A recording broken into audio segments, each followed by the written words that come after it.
मधुकरपुर गांव में जो कसमार थाना अंतर्गत पड़ता है, उसमें पिंटू नायक करके जो हजारीबाग में क्लर्क का काम करते थे ट्रेजरी में, उनका रात को हत्या किया गया था।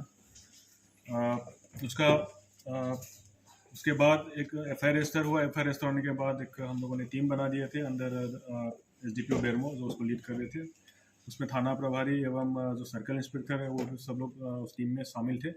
और उन टीम के द्वारा अनुसंधान करके जो इसमें क्रिमिनल थे जिन्होंने ये काम किया था और जो उसका साजिश करता जो लोग था, उन सबको पकड़े गए हैं। इसका हम लोग आज पीसी कर रहे हैं। इसमें घटना का ये हुआ था कि उनका जो भाभी था सुनीता देवी, वही साजिश करता था, वही आपस में उन लोग का पहले से विवाद आ रहा था प्रॉपर्टी डिस्प्यूट को लेके। उसमें पहले भी केस हुआ था। सुनीता देवी जो है उसको मरवाना चाह रहा था और वो छोटेलाल नायक और टीमा तुरी जो शूटर है उन लोगों से संपर्क किया। जो छोटेलाल नायक है उनका अपना बहन का ही बेटा है, उन लोगों से संपर्क करके 3 लाख में डील किया उसको मारने के लिए। तो उसने 1.5 लाख रुपया अपना बैंक खाते से निकाल के उनको केस के हिसाब से उन्होंने रिसीव भी करवाए हैं। छोटेलाल नायक टीमा तुरी जो है फायरिंग किया था, उनके निशानदेही पे हम लोगों ने वेपन भी बरामद किए हैं। और जो दोनों यूज्ड वेपन, 2 गोली लगा था, दोनों से एक गोली चलाया गया था, दोनों को हम लोगों ने बरामद भी किया है। और उसमें राहुल कश्यप जो है वो वेपन छुपाने में इन दोनों का मदद किया था, उनको भी अरेस्टिंग हम लोगों ने किया है। और अजीत कुमार जो है वो बाइक में रेकी करके वही उन दोनों को, जो शूटर है उन दोनों को लेके गया था। और जब वो फायरिंग कर रहे थे वो बाहर में वेट करके बाइक में, वही उन लोगों को ताकि वो भागने में सफल हो। तो जो बाइक यूज़ हुआ था उसको भी हम लोगों ने रिकवरी किए हैं। और अन्य बिंदु पे जो ये वेपन कहाँ से लाया गया है, मतलब उनका क्रिमिनल हिस्ट्री है कि नहीं है, उन लोग के हम लोग अभी अनुसंधान जारी है। इसमें टीमा तुरी का क्रिमिनल हिस्ट्री पेतरवा थाना अंतर्गत है, लेकिन वो केस के बारे में हम लोग अभी डिटेल्स जो प्रॉपर्टी विवाद जो पहले से चला रहा है तो वही मामला है। और थोड़ा हम लोग को सूचना ये भी मिला है कि उन लोगों का थोड़ा प्रेम प्रसंग का भी मामला पहले से था। किसके साथ किसके साथ?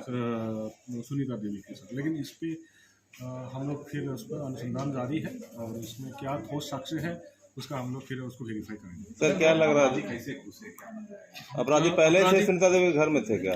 उनके घर की तरफ से ही घुसे हैं और यही एक पॉसिबल रास्ता है और भागने का रास्ता भी उन लोग का यही था, क्योंकि ऊपर छत से आने का रास्ता एक ही है जो बगल में घर हुआ, उसी से ऊपर उठने का एक रास्ता था, उसी से उन लोग। सर घटना के समय भाभी कहाँ थी?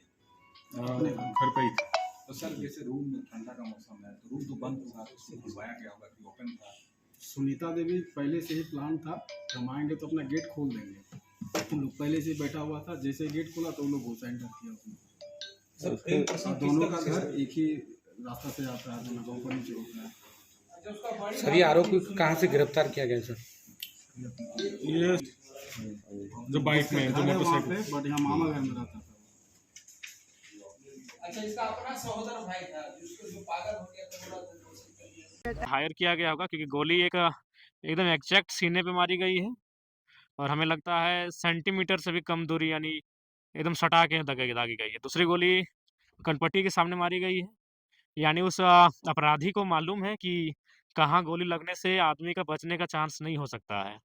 तो ये तो स्पष्ट है कि या तो फिर वो मैंने मारने का बहुत दिन से प्लानिंग करके रखा होगा, क्योंकि इतना शार्प शूट आसान नहीं है। अभी ठंड का मौसम, जबकि उसके कुछ फीट की दूरी में उनकी माँ, उनके पिताजी सो रहे हैं और घर में घुसकर छत के माध्यम से आके मार देना, कहीं न कहीं ये बहुत बड़ी प्लानिंग का हिस्सा है। खैर ये तो स्पष्ट है कि आज अपराधियों का जो है मनोबल लगातार बढ़ रहा है। बिल्कुल मनमाने या ये लग रहा है कि रियल लाइफ नहीं है, ये कोई हम फ़िल्मी स्टाइल में एकदम घर में वो आगता है, घुसता है, एकदम सीने में सटा के गोली मारता है और फिर उसी रास्ते से निकल कर चला जाता है। तो मनोबल कितना ऊँचा है, ये समझना होगा।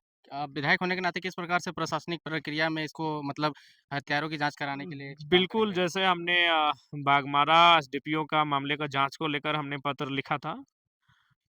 इनको इनकी जो माने मर्डर हुई है, इसकी जाँच को लेकर, दोषियों पे कार्रवाई को लेकर हम आईजी, डीआईजी और को पत्र लिखेंगे। उनसे हम टेलीफ़ोनिक भी बातचीत करेंगे क्योंकि अगर आज अपराधी अगर दबोचे नहीं जाएँगे, अगर अपराधियों का मनोबल को कुचला नहीं जाएगा, तो आम व्यक्ति बहुत भयभीत होके अपने जीवन को यापन करने का कार्य करेगा। बहुत दुःख लग रहा है, बहुत पीड़ा का विषय है कि एक नौजवान लड़का उनके इससे जो माँ-बाप 1.5 साल पहले एक सरकारी नौकरी को जॉइन करता है, बड़ी मुश्किल से माता-पिता पढ़ा के इस काबिल बनाते हैं और सुनने में आया कि उसके माता-पिता ही शेष बचे हैं उस परिवार में।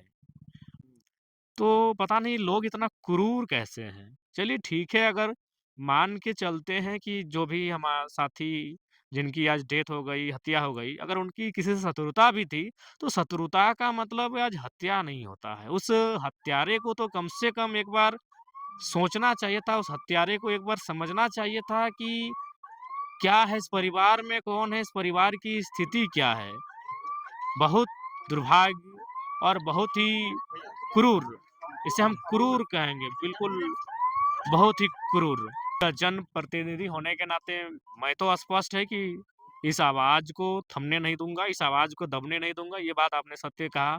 बूढ़े माता-पिता हैं, मैं उनसे उनकी माँ से मिला, उनकी माँ की मानसिक संतुलन ठीक-ठाक नहीं है। एक हम भी अपना-अपना कभी अपने स्तर से, अपने दिमाग से हम भी कुछ सोच के निष्कर्ष निकालते हैं, लेकिन अभी तक हम इस पे कुछ चर्चा और सोचे नहीं, इसीलिए हम विशेष आपको नहीं कहेंगे कि कारण क्या हो सकता है, चूँकि वो शायद हज़ारीबाग में काम करते थे और कोषागार विभाग में थे। तो बहुत सारे तार जुड़े हो सकते हैं। तो उस पर अभी एग्ज़ैक्ट कहना मुश्किल नहीं है, लेकिन अभी इतना स्पष्ट कहेंगे कि अपराधियों का मनोबल इतना तो नहीं बढ़ना चाहिए कि एक मतलब किसी की दुनिया को ही उजाड़ के वो जश्न मनाएँ, ये तो बिल्कुल नहीं होना चाहिए। बताइए कितनी मेहनत से बूढ़े माता-पिता अ, पाई-पाई जुगाड़ करके बेटा को पढ़ाया, लिखाया, काबिल अफ़सर एक सरकारी नौकरी के पद तक पहुँचाया और इस प्रकार बेरहमी से घर में घुसकर माता-पिता के ठीक सामने हत्या हो जाती है। ये कितना दुर्भाग्यपूर्ण है, कितना क्रूरता है।